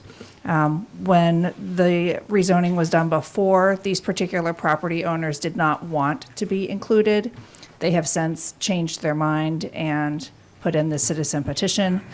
Each of those properties could be divided into 1 additional lot, so a total of 2 new lots. And that area is served by sewer, water, there's sidewalks, school bus service, all of the things that the town, through the planning board, looks at when determining whether or not additional density is appropriate for that location. Okay, thank you. I'm going to call on Fritz McClure now, who is the proponent for Article 53 on swimming pool restrictions. And just a reminder to everybody, talk real closely into the microphone. It's deceptive. You can hear it in the room, but they won't hear it on TV. Fritz? Thank you. Charles, Peter, and the Civic League, thank you for the opportunity to speak and talk about Article 53. And thank you for all of you who are here today or listening? Listening? Watching? Live. Watching, thank you also. The Article 53 is obviously in the written town warrant. There's also accompanying it a statement of purpose that I included, and also an explanation, hopefully in a layman's language explanation of exactly what I was trying to accomplish. I'm not going to go through the article sentence by sentence, point by point. What I'd like to do is just briefly summarize it, because again, it is set forth in the written summary, or the summary is set forth in the written warrant. Basically, the article restricts, or would propose to restrict, swimming pools in 2 general ways. The first would be to I should say, presently swimming pools are prohibited in the old historic district. The article would expand that to exclude pools in the 5,000 and 10,000 square foot zoning districts, residential zoning districts, which are primarily the ones that are in town. The 5,000 R1 are primarily those, that band outside of the old historic district, probably including much of what you would think, might commonly think, is in the old historic district, but isn't. Upper part of Main Street, out Cliff Road, some of that area. A lot of people would think that it's in the old historic district, but it's not. So it's primarily a restriction on, in terms of a prohibition, on those smaller lots that are close to town. Second is that it would affect the coverage ratio. The coverage ratio is basically for any given size zoning lot, there's a minimum size lot, and then there is a percentage of ground cover that you're allowed to have. Ground cover meaning, for the most part, buildings or structures. Presently, swimming pools are excluded as a structure which would be taken into account in determining how much coverage, how much you can cover a particular building lot. The simple change in that provision is I would include that, so a swimming pool would be deemed to be a structure which would have to go into the calculation of whether you meet the minimum coverage or the coverage requirements. That's about as far as I'm going to go into the specifics of it. Perhaps there'll be some questions later. I just want to put it in, sort of all of this in context.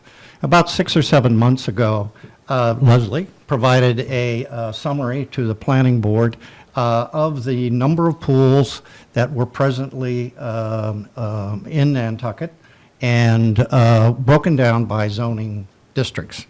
And at the end of July, I believe it was, there were 791 about on that list, 110 of which were in those 5,000, 10,000 square foot areas. I didn't bring a copy, but everything in red is a swimming pool, if you can see it. A lot more than I ever thought, and I think probably, as I talked to people, it kind of came as a surprise that there were that many swimming pools. So I began to think about the number of swimming pools and being a member of the planning board, what I thought my personal feelings were. And so I came forth with this proposal to restrict them. I saw a lot of swimming pools on very small 5,000 square foot lots on Upper Main Street, places closest to town, where I think they are most problematic for a number of reasons. There are minimal regulation. There is minimal regulation of swimming pools by zoning. Regulation basically eliminating them in or prohibiting them in the old historic district. Special permits in a couple of small areas in Nantucket and out in Sconset, certain areas of Sconset. That's about the only regulation there is in the zoning ordinance. The health department has no, that I'm not aware of, any particular regulations that deal specifically with swimming pools, how they're filled, how they're unfilled, what the effect might be on groundwater or surrounding water or environmental habitat. For instance, if they're in a environmentally sensitive area around some of the ponds. Environmental, there are no specific environmental regulations by town that I'm aware of, and there is a noise ordinance, but it isn't drafted specifically to deal with something like swimming pools. So I felt that because there were no regulations, because there were such a large number of pools built and being built without any regulation, that we ought to have a community discussion about swimming pools and where we wanted to go with them and how they ought to be regulated. And that was the purpose of bringing forth the article, was really to have a public discussion, community discussion about swimming pools. A lot of people have talked about them, but we needed to somehow bring them, have some mechanism to bring it to a regulatory discussion, and I'll just, a couple of seconds. We've had some of that process through the public hearings that occur as a natural result of of proposing an article. So there was a planning board, a public hearing by the planning board, a public hearing by the finance committee, public hearing by the select board, And through that, there have been a number of comments, a great deal of negative, critical comments. There have also was recently an op-ed piece in the Yankee Mirror that talked about swimming pools. And finally, if you haven't seen it, I don't know if is the copy with the select board comments published? Okay. So if you've seen that, there is actually, the select board has made a comment regarding I would describe it as, I believe, the need for regulation of swimming pools, and I think a promise that something is going to happen going forward, or at least there will be further discussion and perhaps something coming forward in the future. Fritz, if I could, I'd like to stop there, and we want to have some time for Sure. Ken Bogrand. I was trying to avoid having him No, it's, speak. I mean, it was, Yeah, that was the purpose it of was, it. it was a good explanation. I like the idea of just, we're getting the idea out for discussion. Yeah, And you've okay. told us what the discussion has been. Yeah. And I'm going to ask Ken to give us an alternative perspective on this article. Thank you. What I'm going to do, Fritz, is to talk about the issues that we saw with respect, and at the end, make a suggestion as to how to move forward. The article seems to me to address two areas of concern. One is noise, and the second is development. As to the first, I think there are many ways in our existing laws to get at the noise issue, and I don't think that this zoning article is the right venue. I think the existing bylaws that are in place could be addressed in terms of addressing the issue of noise. As to the second issue, what I wanted to point out is the impact that this particular proposal had as it was originally drafted. First, it materially affects the value of properties by reducing the amount of ground cover available for residential use. Because what you've done is, by making it ground cover, it means that a person has to make a decision whether or not they're going to have a pool, or whether or not they're going to build an extension to their house to add another room, or to have a cottage for family members. Secondly, if enacted as proposed, it would make a significant number of the existing properties non-conforming as to zoning, thereby affecting their value negatively, which would most likely result in a lower tax revenue to the town because of the fact of the valuation of the properties. Additionally, on any sale, because of the non-conforming nature of the property, there would be an additional hurdle to any purchaser from a financing point of view, because they're dealing with a non-conforming property in terms of trying to get the financing. And lastly, should this article pass, there would be an additional layer to the permitting process, as many people would now have to go to the Zoning Board of Appeals for proposed changes to the newly created zoning nonconformance. So our thought was that I think there is a good model within this community to take a look at, and that is we think that this, if it's going to be brought forward in the future, what should be done is that we should be getting input from the property owners involved that are in the affected areas. This was done with respect to the restrictions in the residential Old Historic District, and this was done with respect to the residents in Nantucket, who in fact came up with significant zoning changes that decided that in their areas it was not appropriate to have pools in the ROH, and in Nantucket to change the zoning to BR, which made it more restrictive in terms of having pools.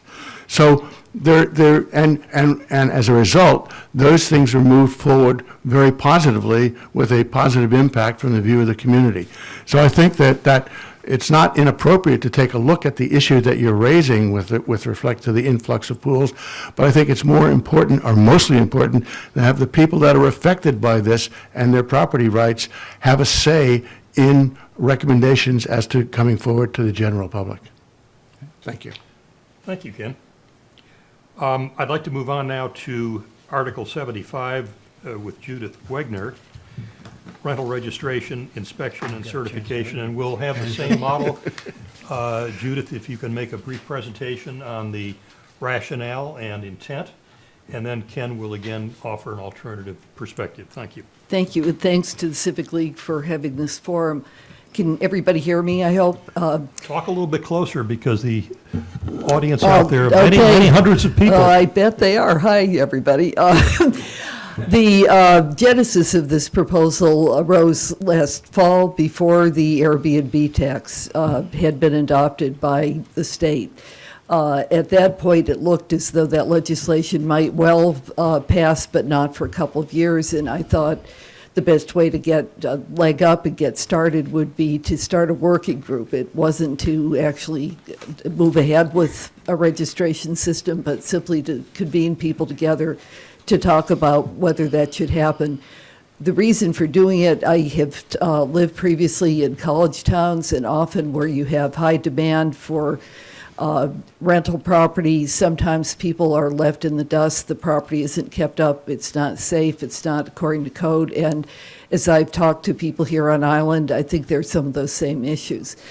So the proposal was simply to convene a working group to see what kind of a registry and system of inspections might be possible. The idea with the registry and a certification is that by going forth in the business of renting property, you would therefore have entered into the town's oversight, and that the town could then enforce a review requirement to be sure there was health and safety requirements satisfied.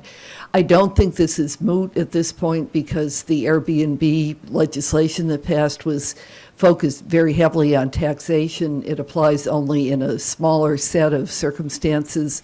Short-term rentals, I think we have to be worried about people living here year-round, so that was the proposal, to look more broadly. Now the recommendation from the FinCom was to have the select board consider getting expert advice about how to do this. I think that makes sense, especially since they'll be having to implement a system going with the Airbnb tax. So thanks for your consideration.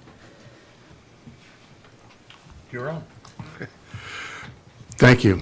Again, what I'm going to try to do is address the issues that I saw and then make a suggestion with respect to how moving forward, trying to be constructive. As I read the article, it as you just mentioned, it purports to cover all rentals and designed to create a registration, inspection, and certification system in place. But defined rental facilities were not included in the article, so it wasn't clear in terms of how to do that, and I can understand that a system could be set up to do that. But I just wanted to talk about the issues that we saw. Paragraph 1A does not define what a defined rental facility is, nor does it define who is to pay to establish it and monitor it, and there's no definition of standards. So it was hard to be able to get a sense of how meaningful this could be in terms of moving forward.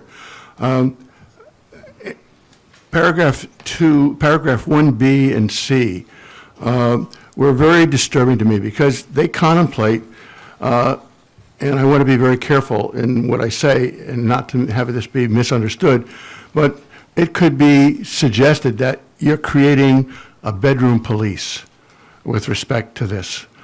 Because when you take a look at B and C, neighbors have the right to go in and make a determination as to whether or not it is bothersome to them and to be able to address the issue with respect to that. The building department, on issuing a certificate of occupancy, already stipulates the number of bedrooms in a dwelling unit. The state, with the passage of the short-term rental tax, will be setting up a registry and guidelines for the tax legislation for the end of the summer. That is not only limited to with respect to the taxation, it's limited with respect to a number of the items that you want to cover with respect to this. I know it doesn't cover year-round rentals, but it's going to set a reasonably good benchmark in terms of what needs to be set up and provide a procedure for doing that. But the other thing that was bothersome was in paragraph 1D. There's no suggestion as to how the town would determine the quality of life, to make a determination with respect to the quality of life in a diverse, multi-generational neighborhood, to set a standard for what's appropriate or allowable. And I'm just, the question was, is this a reach too far into individual property rights? I don't have an answer to that, but I'm just posing that as a question. In any event, my feeling is that what we should do is wait to see what the state comes out with respect to the registry that needs to be set up in order to implement the short-term rental tax, and see if that provides a basis for providing information to the town, and then take a look at what we want to do moving forward, but also addressing some of the concerns that come out of a reading of the language, maybe not necessarily intended as the way it's interpreted, but to be addressing the issues that are suggested by it. Thank you. Thank you, Ken.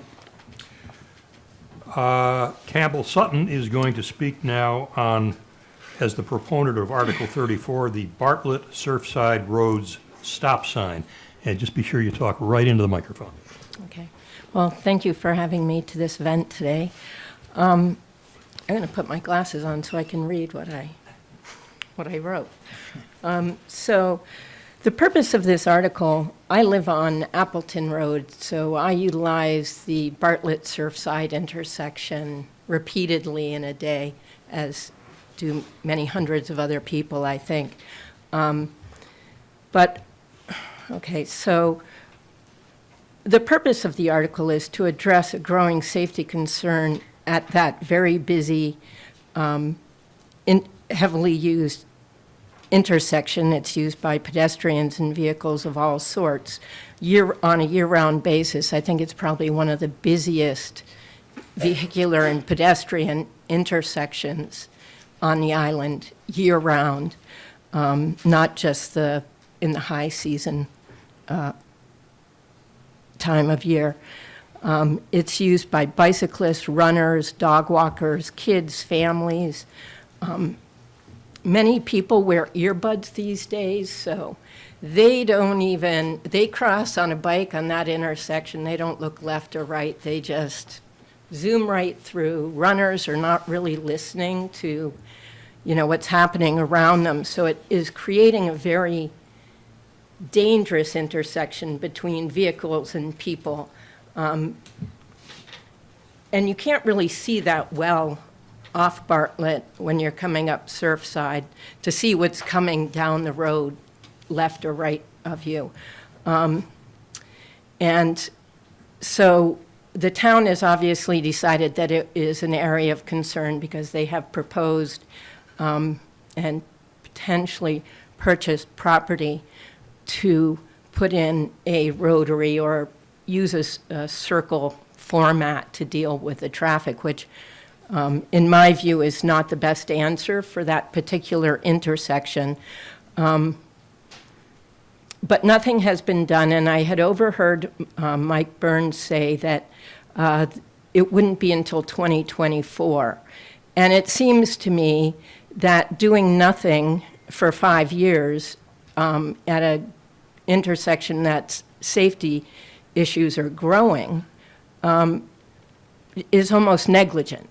And it seems to me that for less than $3,000, you can put in 2 stop signs and start to control the traffic there in a way that creates greater safety so that cars aren't halfway turning and then, oh, whoops, there's a bicyclist, so let me stop in the middle of the road.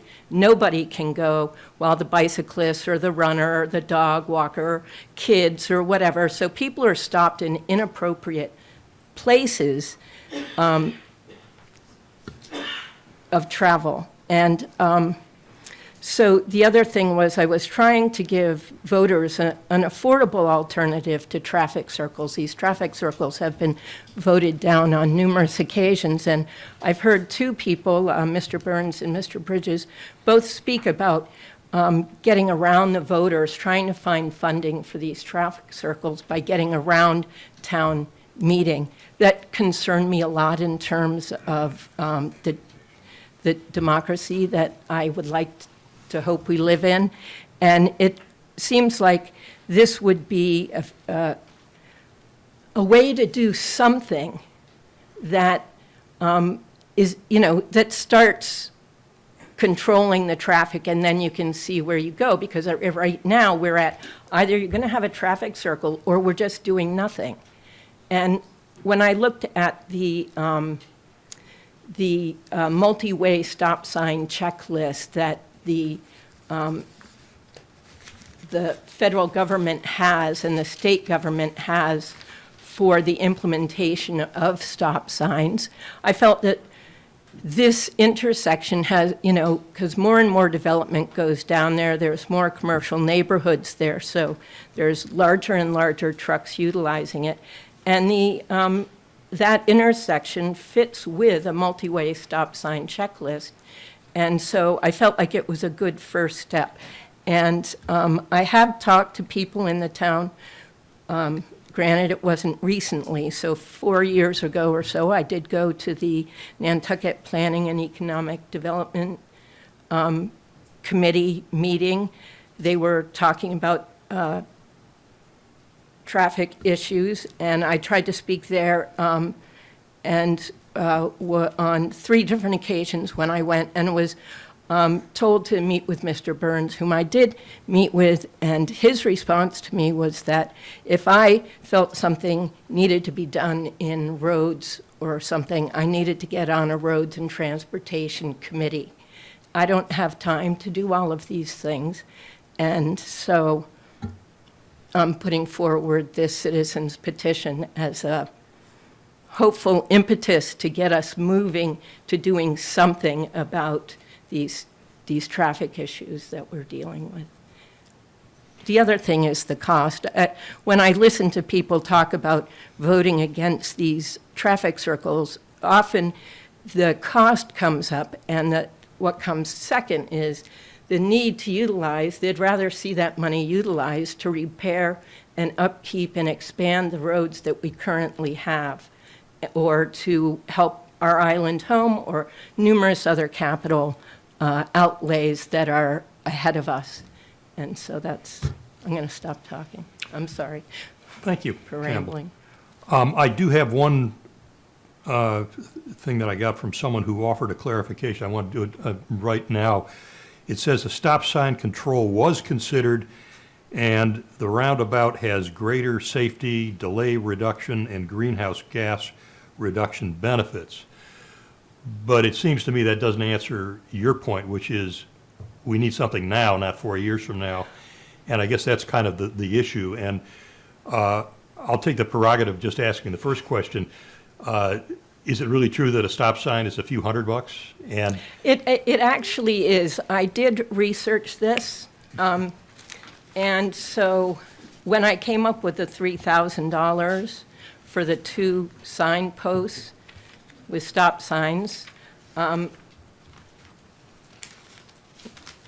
it to me. I'll take and your I'll word be able for to it. find But But the other- anyway, it's- you can get it's a them. modest expense. Right, and I do know Trivial some expense, stop right, yeah, signs yeah. that have gone in, and if you were to say they were $250 for the 36 by 36, that is a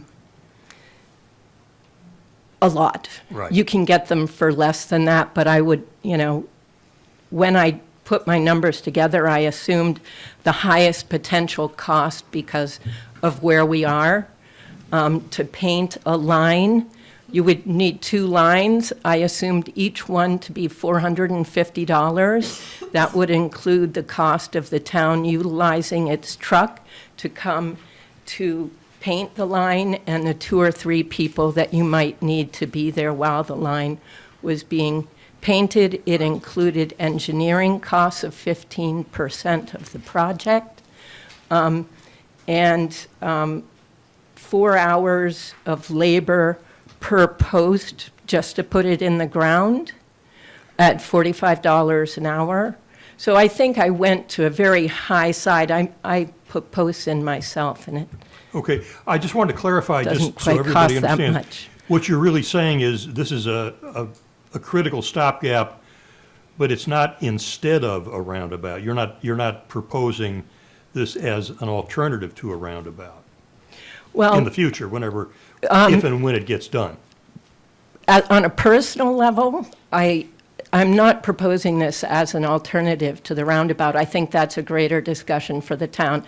Any of the meetings I've gone to where Mr. Burns was taking comment, he only took comments about the circle, not whether they they're desired, not desired. I think a lot of it goes to community planning, neighborhood planning. Does that neighborhood want that in? This is a high residential area. Is that what that neighborhood is looking for? I haven't really seen anything done like that. It seems more like anywhere the people that are dealing with transportation think there should be a stoplight, and since we can't have a stoplight, then we have to have a circle. I think there's a lot of things that you can do in between a stoplight and a traffic circle. I personally don't find that the bicycle and pedestrian ways that go around a milestone rotary are effective or safe. And so in this neighborhood, I don't think that it is an appropriate solution. But that not being my thing, I'd rather see right-hand turn lanes than a traffic circle myself. Okay. But I think something needs to be done. Nobody keeps track of the near misses. Nobody keeps track of the number of people that fall off their bikes, the little kids that don't know how to stop correctly. There's, and it's dangerous when kids fall in the road, and they get nervous, but that's not tracked, and they only seem to track the number of deaths, of which I believe we've had 2 at that intersection. Okay, thank you. I have one question which I'm going to ask. It's a general question which any of you can answer, and then we will go on to the very last part of the program. It says, if an attorney submits a warrant article, is that person required to acknowledge the client, if there is one, and their interest? Does anybody know the answer to that? I think this is a lawyer question. I think it's a lawyer question too, but I can say if they're at town meeting and they're speaking on behalf of a client, they have to disclose who they're representing. Okay. Could I just say? Sure. There's 3 lawyers here. And I don't have a client other than the public good. So if that's directed somehow there, there's nobody behind the screen but me. Okay, we're going to close by offering an opportunity for any individual petitioners or proponents of any other citizens' articles to speak from the floor for no more than 60 seconds. If you have anything to say about anything that's on your mind, step up to the microphone and say your piece. First hand went up. 60 seconds. 60. It's okay. Impossible. Peter, thank you for having this forum. Nat Lowell, planning, whatever you want to say. I just want to make a couple of comments on the last discussion and just overall.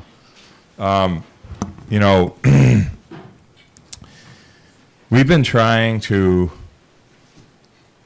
solve traffic since, well, the 80s. To be honest, we had stop signs on Old South Road that everybody hated. They got removed. The dumps in Nantucket.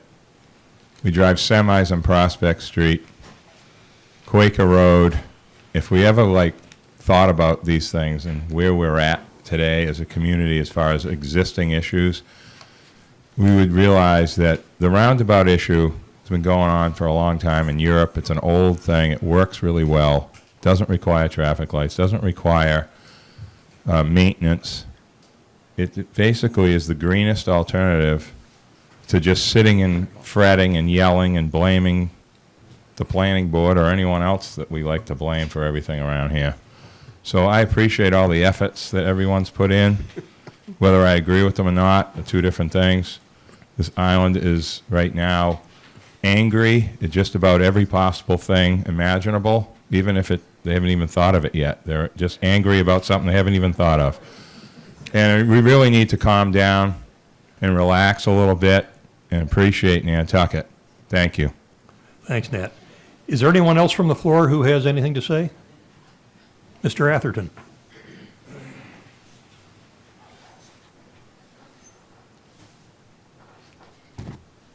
Is this one working? Yes. Okay, great. My name's Rick Atherton, and I just wanted to bring to the voters' attention one of the articles on the warrant, Article number 83, submitted by attorney Steve Cohen. The article, if adopted, would take away town meeting's power to approve any license or lease to use the public beach below the Sconset Bluff. Town meeting voted not once, but twice, that town meeting's approval is required for any lease or license for the use of this beach by private property owners. This town meeting is another opportunity for voters to express their opinions on this important public policy matter. Thank you. Thank you, Rick. Yes. Please state your name. Hello, I'm Maureen Phillips, and I have a comment about one of the various items under Article 10, and this is this authorizes the borrowing of $500,000 for the design for future relocation of Baxter Road in Sconset. And seeing that particular road getting that much attention, I was concerned about how that was prioritized by the town. There is no project that's taken more time, I believe, and of town officials than the Sconset Beach Preservation Fund, and this is clearly related to that. Allocating $500,000 in a non-emergency situation, to me, doesn't make a great deal of sense, because we're looking at long-term planning for the entire island, and other areas which have obviously suffered in recent past, and where we've had to do kind of a fire drill fix, include Millie's Bridge, Nantucket, the Popus Road flooding because of the Sasacha Pond overflow, the downtown sewer intersection at Easy Street in Maine, and all of that area that we had a problem with last year. I have to ask you to wrap up because we want to keep it to 1 minute Right. Oh, per sorry. Okay. speaker. Anyway, so I think this kind of money should be used for broader projects, more projects that are closer in, and frankly, also to help pay for a sediment transfer study for the entire island, which would help us figure out how best to address these various erosion control issues. Thank you. Thank you.